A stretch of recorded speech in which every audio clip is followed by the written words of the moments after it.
Halo, saya Godfriend. Di sini saya akan menjelaskan pembelahan ideologi dan spektrum politik di Indonesia pada pertemuan 13 Sosiologi Politik. Sejak dimulainya era reformasi pada tahun 98, partisipasi politik masyarakat meningkat pesat, tetapi dengan bentuk respon yang beragam. Dengan menjamurnya asosiasi ataupun organisasi swadaya masyarakat untuk mendorong demokrasi, fenomena kemunculan kelompok berdasarkan identitas baik keagamaan maupun etis tidak kalah kuatnya. Kemudian ratusan organisasi Islam telah didirikan untuk mengekspresikan orientasi ideologi politiknya dan turut mewarnai dinamika politik praktis.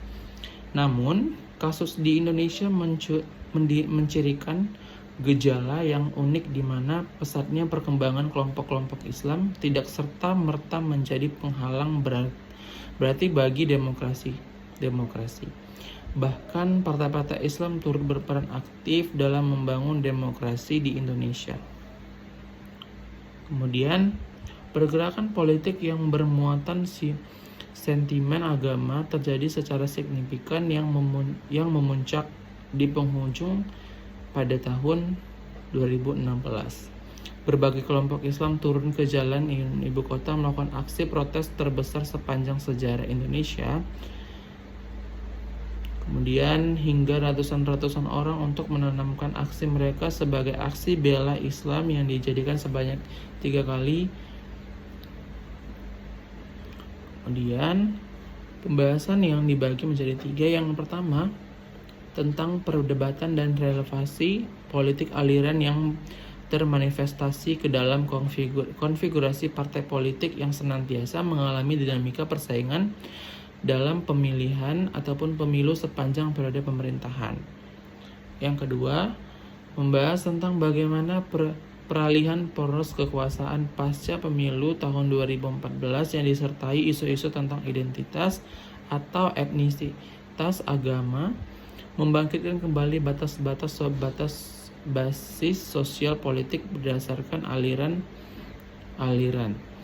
Kemudian yang ketiga, tentang bagaimana kebangkitan politik aliran yang menumbuhkan posisi diametral antara nasionalisme kiri dan kanan Islam yang berdampak terhadap dinamika demokrasi yang juga turut membangun perspektif ancaman keamanan terutama yang berkaitan dengan eksistensi kekuasaan model RRT yang ada di Indonesia. Gitu. Untuk sementara itu upaya melihat posisi ideologi berdasarkan kebijakan ekonomi sosial politik yang diperjuangkan oleh partai-partai sulit untuk dilakukan. Hampir tidak terlihat adanya diferensiasi kebijakan dari partai-partai dengan label ideologi yang berbeda. Kemudian tidak heran jika publik yang mudah menuduh partai politik yang ada di Indonesia tidak memiliki perbedaan ideologi sama sekali. Gitu. Kita mendorongkan bebas untuk menjawab tuduhan ini pada para intelektual, para partai yang sejauh ini gagal menerjemahkan sistem nilai dan orientasi politik partai politiknya dalam bentuk kebijakan yang akan diperjuangkan.